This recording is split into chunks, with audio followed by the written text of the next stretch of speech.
আপনি একবার চিন্তা করে দেখেন, যে দলে রোহিত শর্মা, বিরাট কোহলি, হার্দিক পান্ডিয়া, শুভমান গিল এদের মতো বড় বড় তারকা থাকে, আইসিসি আজকে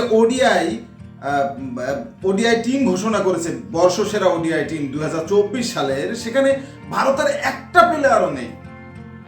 আইসিসি কি গাঞ্জা খাইছে?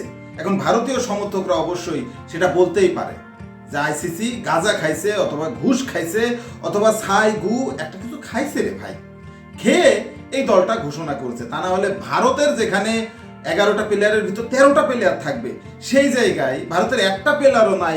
এটা কেমনে সম্ভব, কিভাবে সম্ভব? আমি এর কোনো মানেই খুঁজে পাচ্ছি না।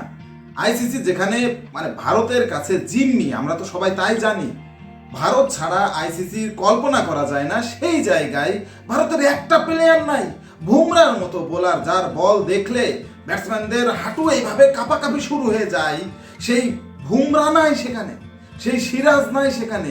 কি দল গঠন করলো আইসিসি, যেখানে শ্রীলঙ্কার প্লেয়ার থাকে ক্যাপ্টেন, যেখানে শ্রীলঙ্কার 4টা প্লেয়ার আছে ভাই, একটা দুটা না, 4টা প্লেয়ার। শ্রীলঙ্কা বাদ দিলাম, আফগানিস্তানের ভাই 3টা প্লেয়ার আছে, সেখানে ভারতের একটা প্লেয়ার নাই।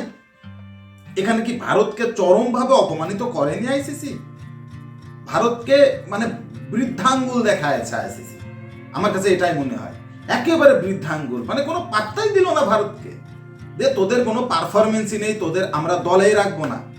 একটা দল গঠন হলো ভাই, যেখানে পুরো 24 সাল জুড়ে যেসব প্লেয়াররা ভালো খেলেছে, যেসব প্লেয়াররা ভালো ফর্মে ছিল, সেই সব প্লেয়ারদের নাম রয়েছে ভাই। ভারতের কোনো প্লেয়ার কি ফর্মে ছিল না? ভারতের কোনো বোলার, কোনো ব্যাটসম্যান মানে কেউ নাই ভাই, উইকেট কিপার পর্যন্ত নাই। মানে একটা কাজ করতে পারতো আইসিসি, 11 জন তো ঠিক আছে, 11 জনের দলে ভারতের প্লেয়ার রাখা যাচ্ছে না, তাহলে আর একটা প্লেয়ার নিয়ে এক্সট্রা প্লেয়ার একটা জয়েন্ট দিয়ে সেখানে অন্তত ভারতের নামটা দিত ভাই, যে কোনো একজনের, তাও তো সান্ত্বনা ছিল, বলা যেত। সেটাও করেনি আইসিসি। সাহসটা কি রে ভাই? দিনকে দিন আইসিসির সাহস বেড়ে যাচ্ছে। আর শুধু ভারতীয় নিয়ে আমি কেন কথা বলতেছি, আমি একজন বাংলাদেশি ভাই, বাংলাদেশের প্লেয়ার নিয়ে কথা বলি, যে দলে আসলে বাংলাদেশের প্লেয়ার নাই, সিরিয়াসলি নাই, বাংলাদেশের প্লেয়ারও নাই ভাই একটাও।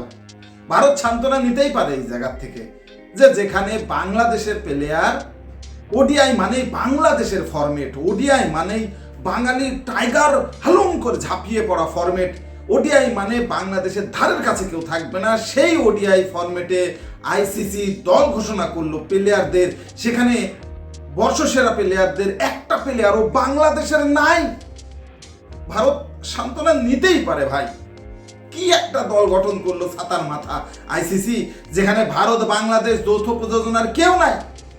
এটা কোনো দল হইতে পারে না। এই দল ডাহা হারবে, যে কোনো দলের কাছে, পাড়া গলির অলিগলির যে কোনো দলের কাছে এই দল হারবে। পাকিস্তানের 3জন প্লেয়ার যেখানে চান্স পাইছে, আফগানিস্তানের 3জন প্লেয়ার চান্স পাইছে, সেইখানে ভারত বাংলাদেশ কেউ নাই। ভারত বাংলাদেশ বাদ দিলাম ভাই, তারা এখন সান্ত্বনা নেবে কিভাবে? Australia, south Africa, New Zealand, England, কেউ নাই, কেউ নাই। মানে সবাই মিলে এখন ভাই খালি সান্ত্বনা নেবে। মানে এ বলবে ও নাই, ঠিক আছে আমি কিভাবে থাকি, এবার ও বলবে ও নাই আমি কিভাবে থাকি। তো ভালো হয়েছে ভাই, তার মানে সাউথ আফ্রিকা, ইংল্যান্ড, নিউজিল্যান্ড এবং অস্ট্রেলিয়া, সাথে ভারত বাংলাদেশ কেউ নাই। আইসিসি বর্ষসেরা ওডিআই টিম ঘোষণা করে দিল। মানে কি একটা অবস্থা রে ভাই। আসলে আসলে গাঞ্জা কারা খাইছে? আইসিসি খাইছে নাকি এই সব দলের প্লেয়াররা খাইছে? যদি জানা থাকে সেটা কমেন্টসে জানা।